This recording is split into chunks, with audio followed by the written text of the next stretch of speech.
A very good afternoon to you. Thank you so much for joining us on Nationwide. I am Tessie Justin Bisong. The peaceful return of the Gambian President Adama Barrow to Banjul without a fire of the gun has been described as a mission accomplished. Former Nigerian ambassador to Guinea-Bissau, Godwin Agama, expressed this view on NTA program Good Morning Nigeria. Salihu Abdullahi reports. The former ambassador said it is now time for the Gambian President Adama Barrow to prove his worth, not only to the people of Gambia, but the entire world that ensured he got his mandate. He said the priority areas of the president should be on security, establishing human rights protection institutions, and creating the right environment to restore investors' confidence for business to thrive should be given adequate attention as he settles down for the business of governance. Jammeh, while he was in power, ruled with iron hand. Respect for human rights wasn't there. Press freedom was not allowed. Dissent wasn't tolerated. And this needs to be addressed. There's this agency called the NIA, National Intelligence Agency, where a lot of people who they didn't agree with were detained without trial. Barrow has to take care of that and also has to reconcile the community. Ambassador Agama said the latest event in the Gambia is a lesson for other sit-tight African leaders. If, for instance, or some other bigger country with a well-established armed forces and that can defend itself, it could still happen, but with a lot of bloodshed. He added that Adama Barrow has the opportunity to make a mark by consolidating on the gains of the past government. However, NTA's correspondent Makut Samo Machan, who has been in Banjul monitoring developments, said Gambians are happy to see their president back home. In Abuja, Salihu Abdullahi, NTA News.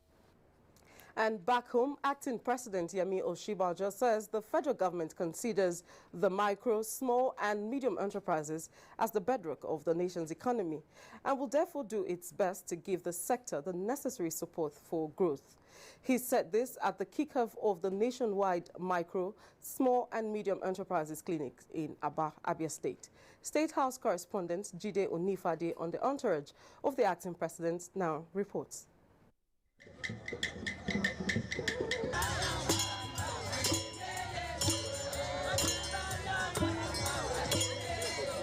The acting president, who was given a rousing welcome in Aba, told delegates to the clinics made up of SME operators that the Buhari administration, upon the recognition of the sector as critical to economic recovery, would pay utmost attention to manufacturers for continuously providing for the needs of the people. Acting President Osinbajo visits the stand of the relevant agencies, asking such questions as to what complaints they have received and what solutions preferred for the challenges. While appreciating the various made in Aba products on display at the golf field venue of the event, Acting President Osinbajo says it is a known fact that Aba remains an SME hub in the country to be proud of.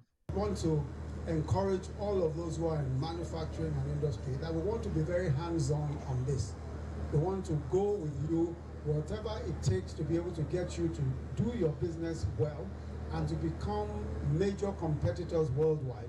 That's exactly what we intend to do. And that's why we're going round. We're making sure that we understand what the problems are so we're able to address all of those problems. The acting president further reiterates this at a luncheon by the state governor, Okezie Ekweazu. But we need to keep our focus. As with everything in Nigeria, we know how to start well. Our problem really is how to finish well.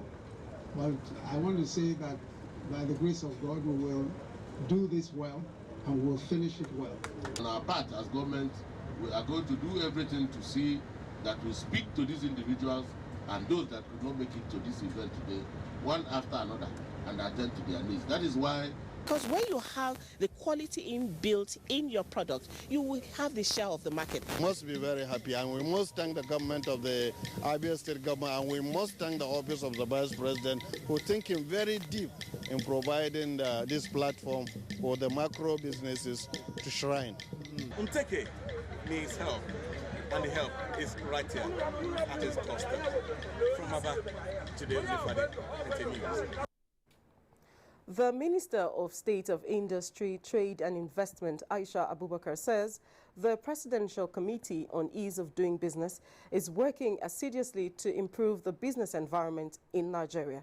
Vivian Idepefo reports that the minister gave this assurance when she received a cross-section of indigenous investors in Abuja. Some of the issues discussed while receiving an arm of the Manufacturers Association of Nigeria and a fashion organization bordered on boosting local supply of raw materials as farmers now prefer to export their produce. The need to equip people with right skills to cater for every part of the value chain across the different sectors was also discussed. Haja Aisha Abubakar stressed the need to adhere to global standards and urged investors not to relent in backward integration to reduce reliance on importation. What the federal government is doing in general is trying to target those industries that have potential to create jobs and try to put infrastructure so that those industries can thrive. That directly we are responsible for the employment of tens of thousands of Nigerians. However, through our value chain, we are responsible for the economic welfare of hundreds of thousands, if not millions more.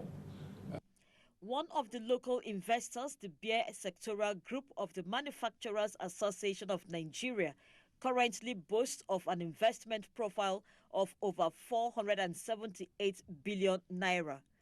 The minister commended the association for investing in cassava in a bid to substitute imported sugar. The fashion organization, on the other hand, also received commendation for promoting Nigerian labels abroad. In Abuja, Vivian Idekbefo, NTA News. The House of Representatives Ad Hoc Committee on Development Finance Institutions has demanded that the Nigerian Export-Import Bank, NEXIM, should submit a list of all beneficiaries of its 113 billion naira export grant to facilitate its investigations. The request came after the acting managing director of NEXIM Bank, Bashir Wali, presented a scorecard of the bank to the ad hoc committee at a public hearing. National Assembly correspondent Ignatius Nkwo takes it from here. The public hearing is in continuation of the House of Representatives' investigation on the activities of federal government-owned development finance institutions. The committee's interest in NEXIM Bank underscores the strategic role the financial institution plays in the development of external sector of the Nigerian economy. Acting Managing Director of the bank gave the ad hoc committee details of major activities of his organization.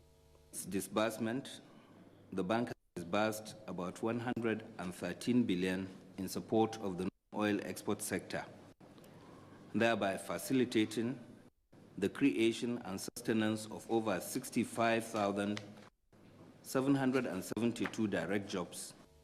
Chairman Ad hoc Committee on Development Finance Institutions, Representative Emeka Anoho, explained why the institution must ensure transparency in its operations. Primarily set up to bridge the financing gap around economic development with a view to increasing the availability of funds for micro, small and medium enterprises.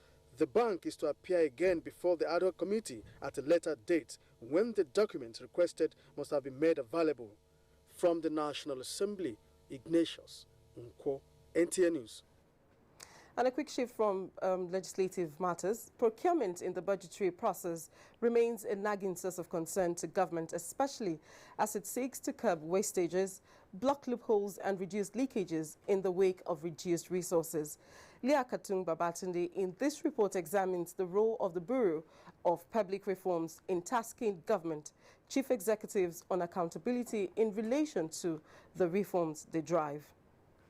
The contraction of the Nigerian economy has brought with it concerns over inequality, with huge gaps between the haves and the have-nots extending to rising unemployment and inflationary headwinds.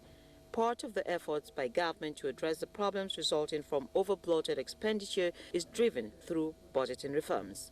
In pursuit of these, a January lunchtime reform seminar with the Budget Office, which brought together key players across ministries, departments and agencies, provided an opportunity for the Director Budget, Ben Akabweze, to defend decisions taken by his office in the budgetary process. We have tried to do a more stringent work of making the budget realistic, both in terms of the revenue projections and even in terms of the projects and programs that are being included. And we've saved in excess of 680 billion over the last 7 years through better procurement.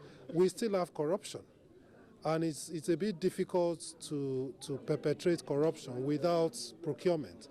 So it is still very necessary for us to improve our procurement system. The series seeks to avail heads of critical parastatals with opportunity to express their views, justify decisions, and receive suggestions. It ensures governance reforms are brought to the attention of key players and avail the public of needed information through active participation.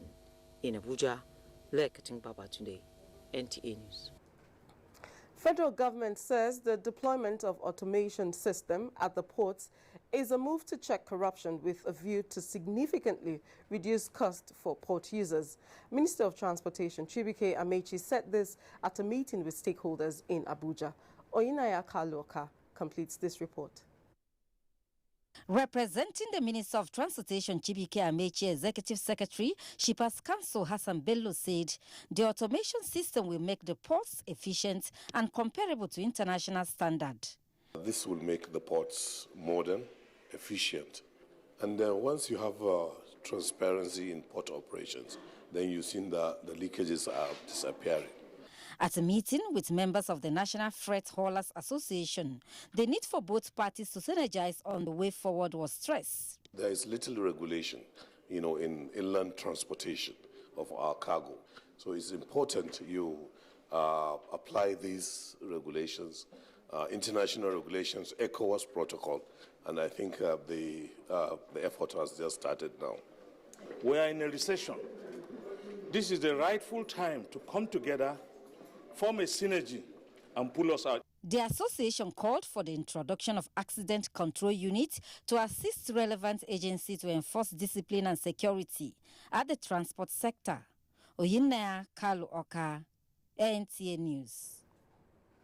The federal government has destroyed 11 trucks of fake pharmaceuticals and other regulated products valued at 9.317 billion naira in Port Harcourt, Rivers State. The destruction exercise, which took place at the state dump site located in Igurita, was presided over by the Minister of Health, members of the legislature, and the Acting Director General of NAFDAC, Yetunde Oni. Health correspondent Rabi Abdallah was there and now reports. The fake pharmaceuticals and unwholesome products destroyed include commonly used drugs such as painkillers, antibiotics, food supplements, and other regulated products.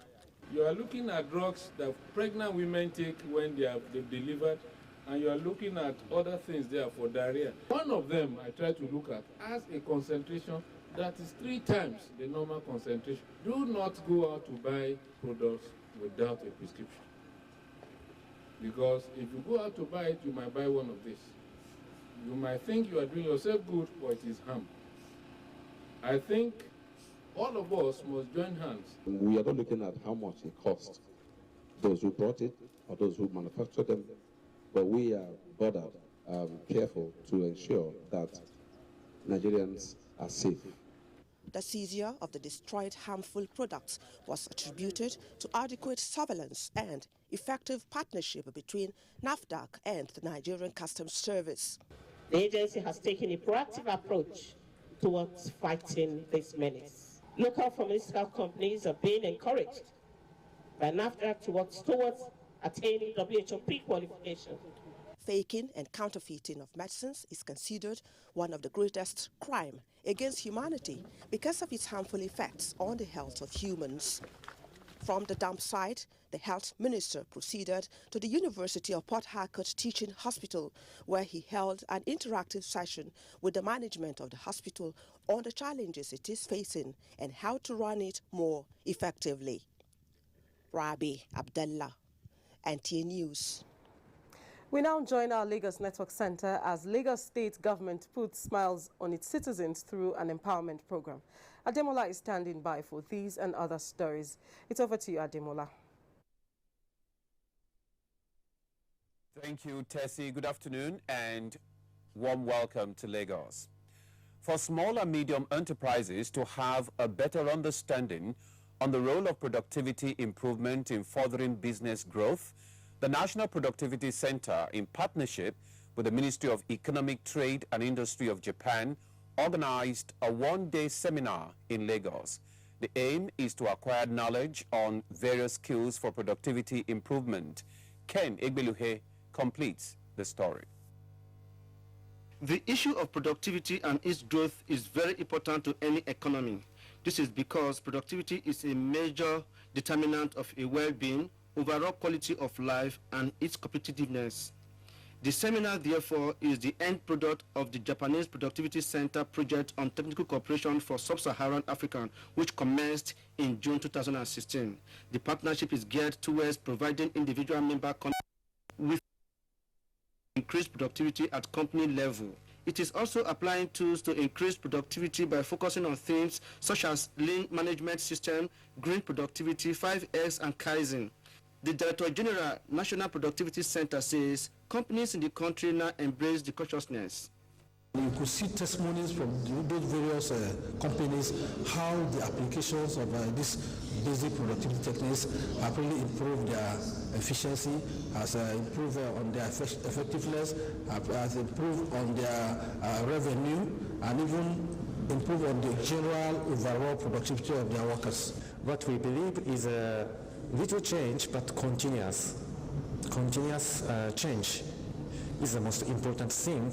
Yes, so mindset change or attitudinal change. Before now, it takes us so much time to get things done and do things the way it's supposed to be. But now, having gone through this training, and I think we have now positioned ourselves for export of our goods. The National Productivity Center is the apex agency of government charged with the responsibility of stimulating and promoting productivity growth in the Nigerian economy. In Lagos, Ken Igbeluge, NTA News. The Lagos State government has disbursed 1 billion naira to 705 beneficiaries of the state 25 billion naira Employment Trust Fund, ETF. The state governor, Akinwumi Ambode, while disbursing the funds, said the gesture is to assist the beneficiaries expand their small-scale businesses. Nosa Osula reports. While urging the beneficiaries to utilize the fund for the purpose of boosting the state's economy, the governor explained that during the course of his campaign, he identified unemployment as a major socio-economic challenge facing the country, and that in acknowledgement of this, he promised to prioritize job creation and set up an employment trust fund to provide support for youths, entrepreneurs, artisans, and other unemployed residents of Lagos State. You must use these funds responsibly, grow your businesses, create jobs for our unemployed youths, and contribute to the growth of the Lagos State GDP. Chairman of the Board of Employment Trust Fund, Ifweko Omoigui Okaru, noted that the board had the mandate to empower over 100 small and medium-scale enterprises between now and 2019. To those who left because of the recession, have left their oil industry, or they were told to leave, and have therefore put in place a logistics firm, in this particular case 2 women, and who felt that, well, we need the money, we're not sure whether we'll get it, let's apply, they were successful. The highlight of the event was the presentation of checks to the beneficiaries. Some of the beneficiaries comments. It is a very good initiative. It was very simple, very fair. The state government urged residents, irrespective of their tribe, religion, or gender, to apply for the scheme, as it is meant for everybody. In Lagos, Nusa Usula, NTA News. Well, that does it from Lagos. It's back to you, Tessie, for more on Nationwide. Good afternoon. Thank you, Ademola. And back to Abuja. 4 persons have been arrested by security agents in Ekiti State for allegedly aiding and abating registration fraud on Unified Tertiary Matriculation Examination against the Joint Admissions and Matriculation Board. The suspects were paraded by the Nigerian Security and Civil Defense Corps and the Joint Admissions and Matriculations Board in Ado-Ekiti. Kola Adebobui completes this report. While taking the mantle of leadership as Registrar of JAMB, Professor Ichak Oloyede's determination was to tackle fraudulent activities in beating smooth and successful operations of the Unified Tertiary Matriculation Examination, UTME, especially through internet. The development is yielding results with the discovery of some computer center operators in Ado-Ekiti who specialized in defrauding Unified Tertiary Matriculation Examination applicants in the name of selling forms to intended candidates without authorization from JAMB. The Nigerian Security and Civil Defense Corps and Joint Admission and Matriculation Board officials believe the clampdown on the illegal cyber cafe owners became imperative to check on scrupulous elements who find solace in sharp practices to defraud UTME applicants. Some parents came to our office to protest. That was the information we received about some of this cyber cafe defrauding them. I want to make a statement categorically here right now that JAMB form is not out yet. We have not licensed any cyber cafe to register our candidates for 2017. Those people who do not want a JAMB to succeed, are brought to book. I have in my custody about 4 of these suspects. NTA News observed that some cyber cafe in Ado-Ekiti are under lock and key as a result of the development, while those who open shop for business as usual were of the view that the partnership between them and JAMB has been cordial, but expressed worry over the clampdown. With the latest development, it is hoped that the Joint Admission and Matriculation Board, JAMB, is re-engineering its process to block loopholes and examination malpractices through fraudulent cyber cafe in Ado-Ekiti. Kola Adebobui, NTA News. In a related development, the Nigerian Union of Teachers has made an appeal to the federal government saying, in the interest of smooth running of education at the grassroots, primary schools should not be returned to local governments.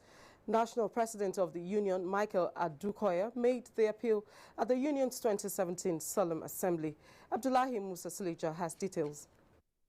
Solemn Assembly is an event held by NUT at the beginning of the year to highlight and pray over challenges it identifies that militate development of the education sector, particularly primary schools. Apart from officials of its state chapters, religious leaders were invited to seek divine intervention in those matters that need immediate attention and a solution.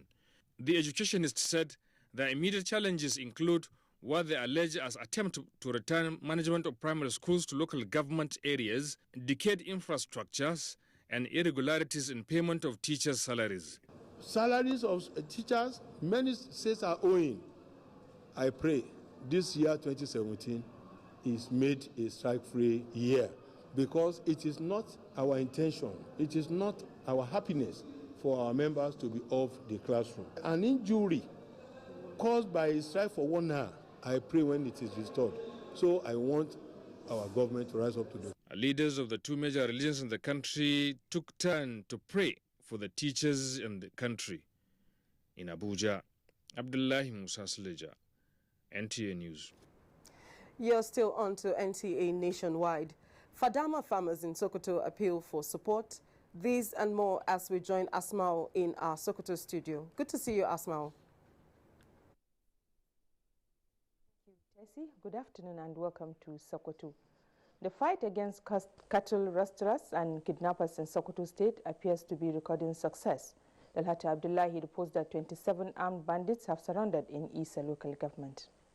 Isa local government, characterized by a wide triangle which emanate from the neighboring Niger Republic through Sabon Birni local government up to Dansadao area, Maru local government of Zamfara State, down to Katsina and the parts of Kaduna State.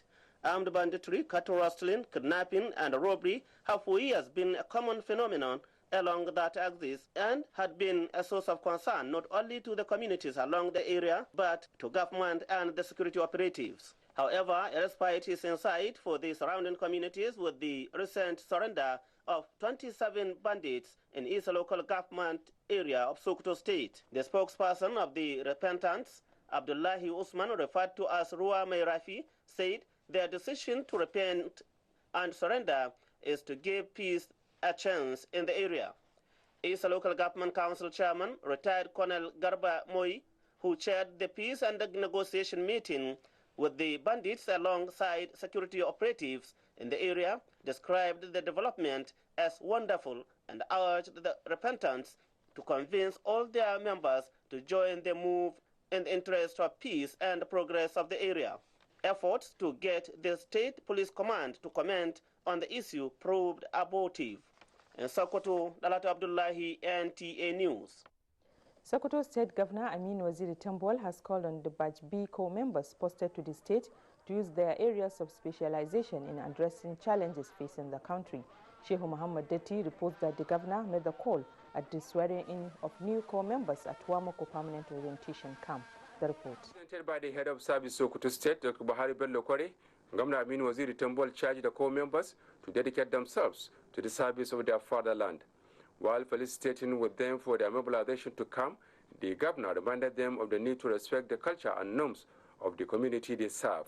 Youths are the leaders of tomorrow, and so they are expected to give in their best for the development of this country, because it is going to be transferred to them. If they did not build it, there is no how they will enjoy it. State NYSC Director Musa Abubakar said over 2,000 corps members were registered under Batch B Sim 2 2016 fiscal year. He encouraged the corps members to ensure they partake in all camp activities, saying necessary logistics have been provided for their stay in camp. The NYSC coordinator expressed delight with the behavior of the corps members, assuring them of support in carrying out their constitutional responsibility of service to their fatherland. High point of the event was the swearing-in by Justice Malami Umar Dogondaji and cultural dance by Sokoto Cultural Troupe.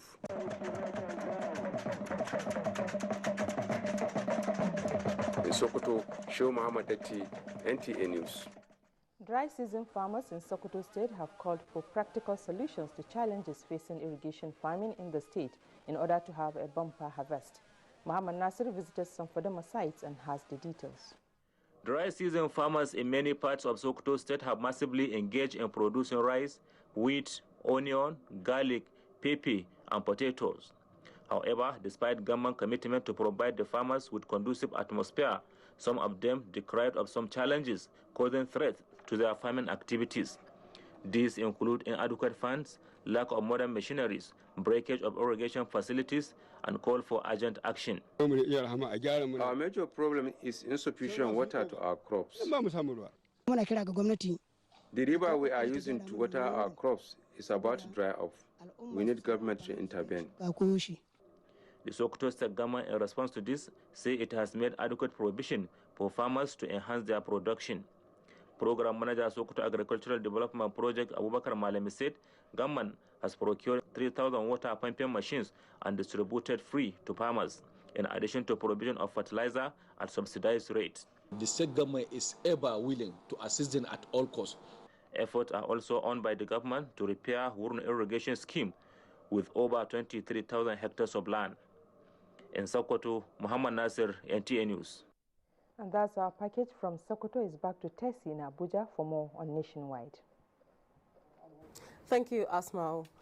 Now, for the first time in 4 years, Adamawa State is hosting the National Youth Service Orientation Camp in the state due to insecurity.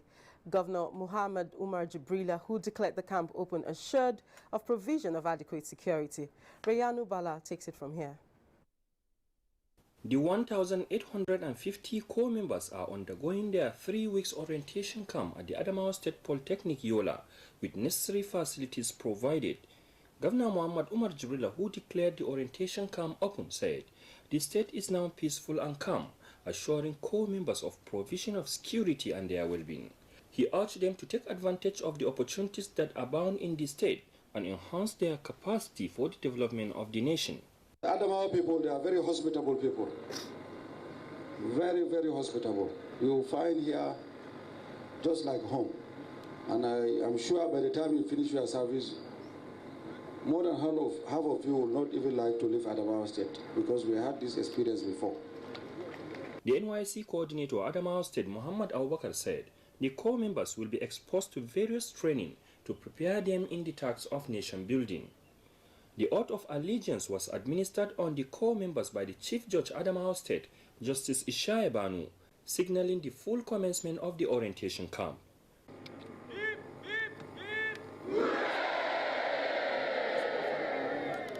In Yola, Rayanu Bala, NTA News. Similarly, the 2016 Batch B Stream 2 camp members deployed to Nasarawa State for the 2017 National Youth Service have been charged to embark on projects that will add value to the lives of the host communities. Aliyu Tijani Mohammed reports that this came to fore during the swearing-in ceremony for the NYC 3 weeks orientation camp in Kefi. The 3 weeks orientation exercise is a routine practice aimed at grooming core members ahead of the national task of contributing their quotas to the nation building.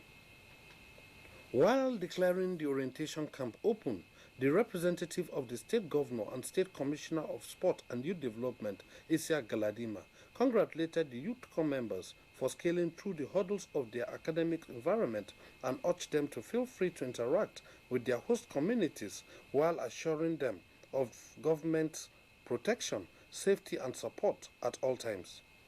The opportunity availed by this national assignment to contribute to your immediate community in the areas of healthcare service, education, environmental protection, as well as cultural integration. Addressing over 2,000 core members, the state coordinator, Mrs. Zainab Isa, urged them to be agents of socio-economic transformation and pillars of development, unity of the country. She advised them to embark on projects that have direct bearing on the lives of their host communities. Your prompt response to the clarion call is a clear demonstration of patriotism and the zeal to serve your fatherland. The state chief judge, who was represented by Justice Samuel Ayulu, who administered the oath to the youth corps members, charged them not to see the ceremony as a mere occasion, rather a covenant with God Almighty. Highlight was the inspection of parade by the representative of the state governor. From Magaji Danya Musa Orientation Camp, Kefi, Aliyu Tijani Mohammed, NTA News. A two-day stakeholders meeting and step-down training on homegrown school feeding program for Niger State has been held in Minna. The meeting, attended by the National Program Manager, Homeschool Feeding Office of the Vice President of Nigeria, Abimbola Adesami, is preparatory to implementation of the federal government policy in 6 weeks' time. Dauda Mohammed reports. The National Homegrown School Feeding Program is a social investment of the federal government in collaboration with state governments geared towards improving primary school enrollment and completion, as well as creating jobs, improving agricultural production since food to be cooked will be sourced locally, improving child nutrition and health. Under the program, which is fully funded by the federal government, all the over 697,000 public primary school pupils in Niger State will be provided free lunch at school worth 17 naira per meal per child. Governor Bello reiterated the state government's desire to support all federal government intervention programs and enjoin all stakeholders in the state homegrown school feeding program to live above board. National Program Manager, Homegrown School Feeding, Office of the Vice President of Nigeria, Abimbola Adesomi, said Niger State was picked from the north-central zone of the country, adding that all criteria spelled out for the program should be strictly adhered to for the success of the intervention in the state. Goodwill messages were presented by the Commissioner for Education, Commissioner Planning Commission, National Orientation Agency, and the representative of the Emir of Minna. The homegrown school feeding program in Niger State is expected to commence in 6 weeks' time. Dauda Mohammed, NTA News. Kogi State government says it will provide necessary facilities to institutions of higher learning to boost educational standard. Governor Yaya Bello gave the indications while inaugurating some projects at the College of Health, Science and Technology. Ida Ajibola Christopher reports.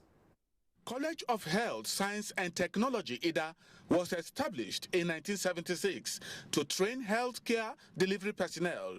Worried by the inadequate facilities in the college, the current management constructed 2 lecture halls and medical laboratory to provide a conducive teaching and learning environment for the institution. Inaugurating the facilities, Governor Yahaya Bello says his administration is poised to reposition the state's academic institutions in line with his new direction agenda. This institution will witness a greater development. We are going to give you all the helping hand, all the assistance, inshallah, to make sure that this institution is great. These projects are the projects of Your Excellency because you gave us the enablement, the level playing ground to actualize the new direction dream of this present administration of Your Excellency. Provost of the college says the school is poised to do more in training future leaders. From Ida, Ajibola Christopher, NTA News. We'll now pause for some messages. Nationwide continues in a moment. From what we have seen, we have the capacity which we can rapidly develop or feed in ourselves. If we don't import rice, we stop importing corn and other grains, Nigeria would have plenty of money to invest into developing industries, especially manufacturing, textiles and so on, and develop iron and steel, and complement the infrastructure development. So really, the opportunities are virtually limitless, and we are very, very aware of this, and we are prepared to exploit it to the fullest.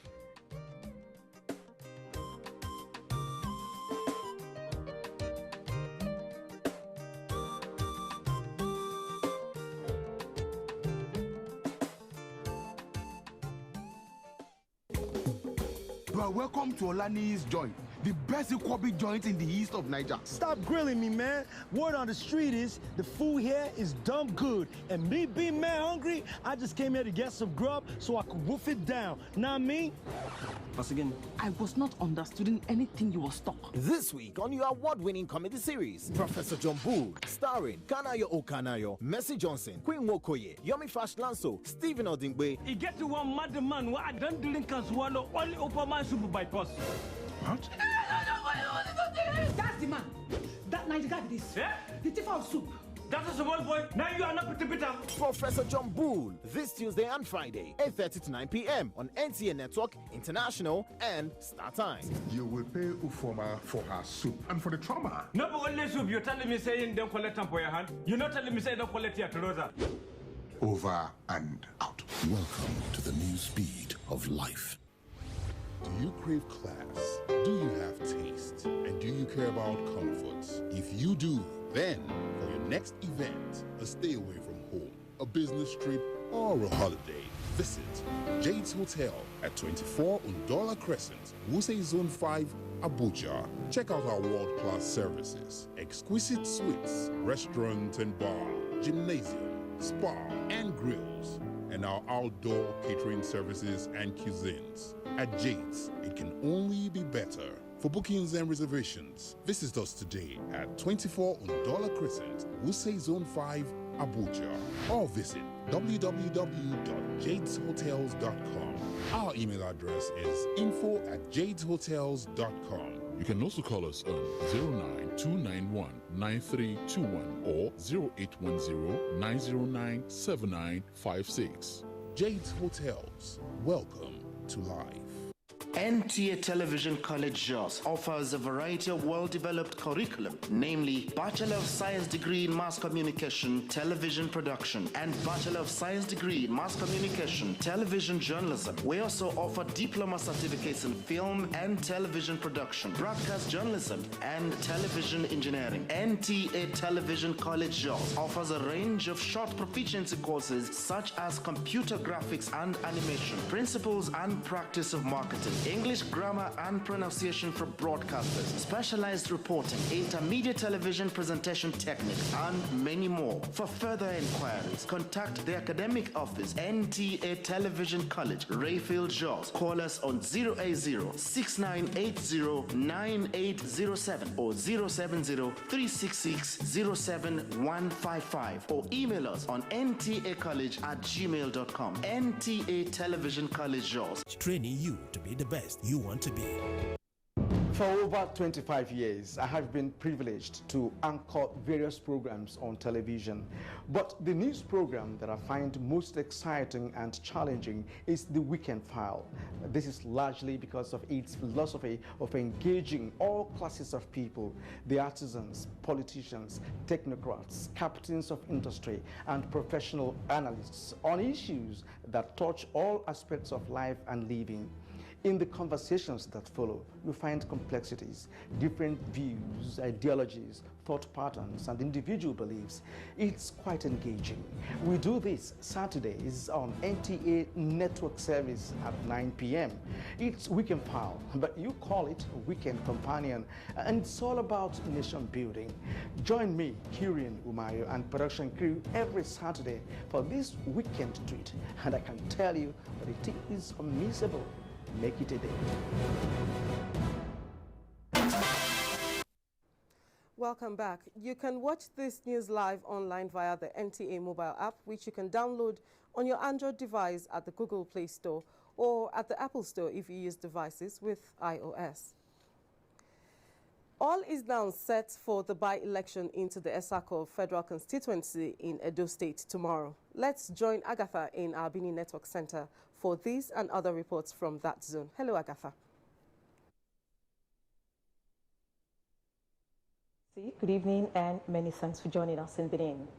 The Independent National Electoral Commission, INEC, is deploying 1,622 personnel for the Esako Federal Constituency election on Saturday. The Zonal Commissioner in the south of Edo, Bayelsa and Rivers states, Agbamuche Mbu, stated this in Benin. Muhammad Abdul Kadri reports that the Commissioner also addressed INEC staff. Statistics for Esako Federal Constituency show that there are 32 wards spread across the 3 local government areas. The National Commissioner supervising the state gave a breakdown of the polling units. Esako Central has 79 polling units. Esako East has 89. Esako West has 140. So in total, we have 308 polling units. I believe that the people of Esako have nothing to be worried about. It's going to be safe for them to come out to While addressing INEC staff, she warned them not to compromise the operational guidelines for the election. The INEC commissioner in charge of South-South told the staff to remain apolitical in the discharge of their duty, especially as they affect the coming Esako Federal Constituency election. From Benin, Edo State, Muhammad Abdul Kadri, NTA News. Away from election matters, Justice Esohe Frances Ikpome has been sworn in as the new Chief Judge of Edo State. Government House correspondent Goodluck Enaini reports. Governor Basaki, who reaffirmed the state government's desire towards proper funding of the judiciary, described the relationship between the judiciary and other arms of government in the state as cordial. He urged the new chief judge to build on the achievements of her predecessor and also work towards uniting the judicial staff. It is my hope and belief that my Lord, Honorable Justice Ikpome, will build on the great legacies of her predecessors in office by contributing her own quota to the collective efforts of moving Edo State forward. Justice Esohe Ikpome promised to bring her experiences to bear in the upliftment of the states. I appeal to all, especially staff of the judiciary, to be patient. Good things take time. We shall not allow ourselves to be controlled by people, money, or past experiences. The swearing-in of the new chief judge attracted dignitaries from all walks of life. In Benin, I am Goodluck Enaini, NTA News. And the head of service of the Federation, Mrs. Winifred Oyoita, says the Ondo State Public Service Training Institute will provide world-class training and further advance national growth. She was speaking at the inauguration of the institute, built to train and equip public servants in line with global best practices. Doris Olumoko reports. The Ondo State Public Service Training Institute will design and provide customized training programs that will enhance the capacity of public servants. It will also be open to other public and private services in Nigeria and beyond. Governor of the state, Dr. Olusegun Mimiko, said the use of the institute will take public service to greater heights and expressed optimism that the institute would explore international dimension to its reach as originally conceived. Our goal is to make this institute to attract international attention and reputation.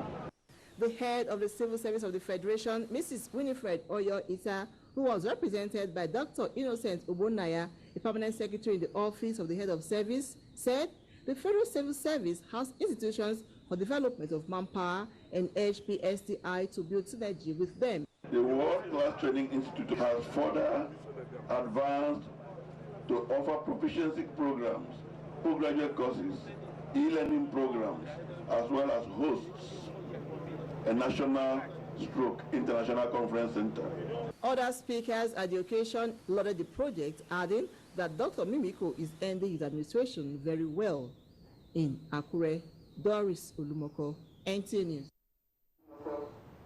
And that's our package. It's back to you, Tessie, for the rest of news nationwide. Good evening. Thank you. To address the issue of gas flaring and other environmental challenges, especially the exploitation of indigenous Nigerians by international companies, the issues of human rights violations and freedom must be addressed. This formed part of discussions at a validation meeting on Nigerian National Action Plan on Business and Human Rights. Murjanatu Adam Sahid has details. The growing reach and impact of business enterprises have given rise to a debate about the roles and responsibilities of such actors with regard to human rights violations.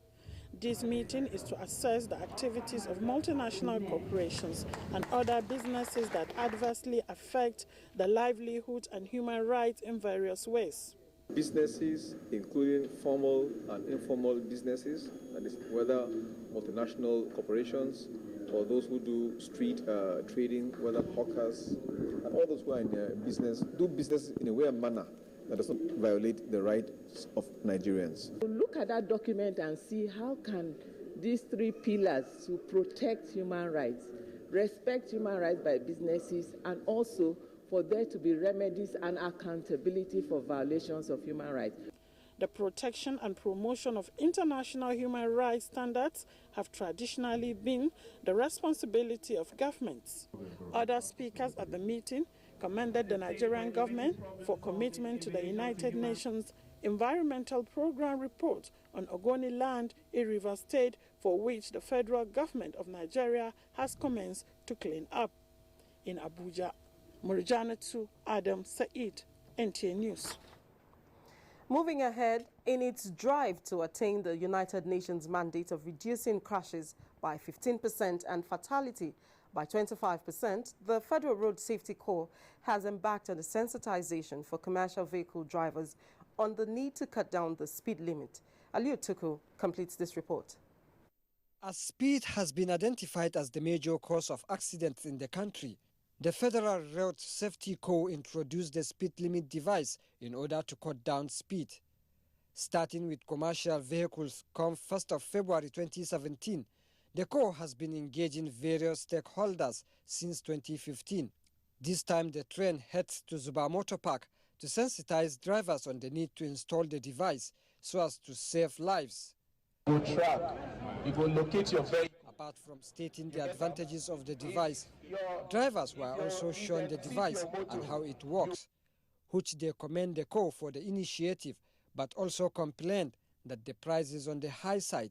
What they do there is good, it's nice to us, because the speed limit will reduce accident. We are not involved in the pricing and the costing, and we have always maintained that all are subject to market forces. You were there when we brought one of the speed limits out to explain the technicalities to them and to assure them that very soon, if everybody starts complying, definitely the market forces will bring these things down. Similar campaigns have been going on in various motor parks across the country. In Abuja, Aliu Tukur, NTA News. Jigawa State government targets 900,000 dry season farmers for improved outing. This and more as we join Suleiman in our Kaduna studio. Good afternoon, Suleiman. Thank you very much, Tessie, and welcome. The role of traditional rulers in the fight against polio in Nigeria through an efficient program management was the thrust of a capacity-building workshop in Kaduna. The workshop is at the instance of the Sultan Foundation for Peace and Development. Tina Toro has the details. The workshop is the team developing the capacity of state focal persons for better program management is targeted at state focal persons representing the Northern Traditional Leaders Council in polio intervention activities across northern Nigeria. Our donors have been giving us funds, and you have to report how you spend what you are given. So that is basically what we are here for. Participants representing some northern states noted that the fund will further enhance the fight against polio by ensuring that every child is immunized. What we are trying to do now is to further widen our knowledge as traditional leaders to see how we can go back and work harder to create more demand for this vaccine. And in Borno, where we have 3 cases of WPB, wild poliovirus type 1. These are in the 3 local government areas of Monguno, Jere, and Goza. The traditional leaders have started from the top up to the bottom level, and we have different dialogues with the community, and we have different meetings with the community, and the rate of different.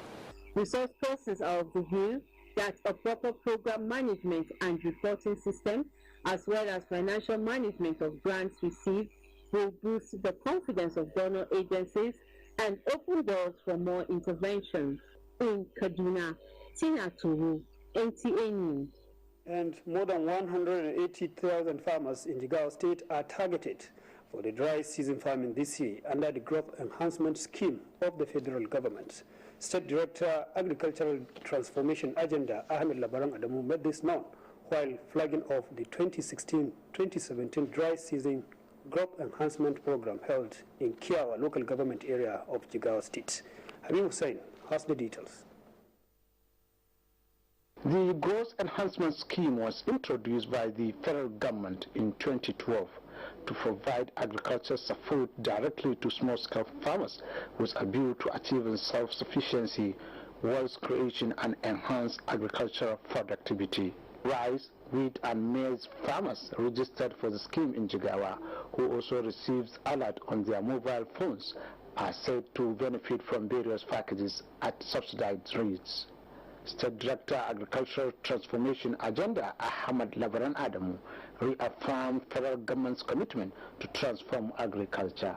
In this year, 2017 season, the program is targeting 140,000 rice farmers, 40,000 wheat farmers, and 3,500 maize farmers.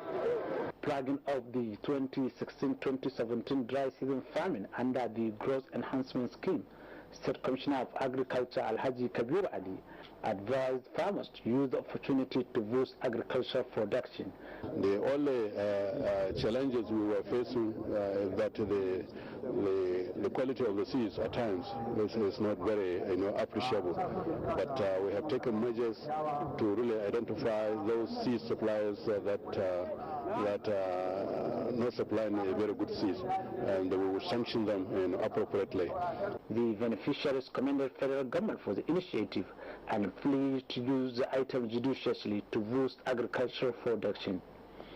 From Dutse, Habib Hussain, NTA News.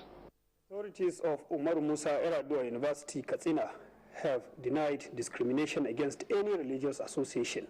This clarification is coming over the growing criticism of the recent circular issued by the university, which gave regulation which gave regulation only to the Muslim Association of Nigeria. Correspondent Amin Ishaq Abbas completes the report.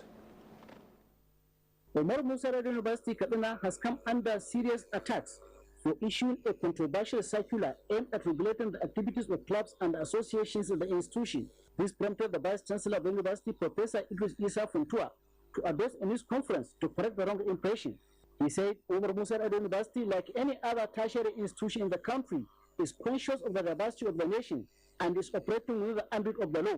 Professor Isa Funtua said the circular was meant to regulate the activities of various Islamic interest groups who approached the university authority for restoration, which the institution declined and directed them to collapse under the umbrella of Muslim Student Society of Nigeria.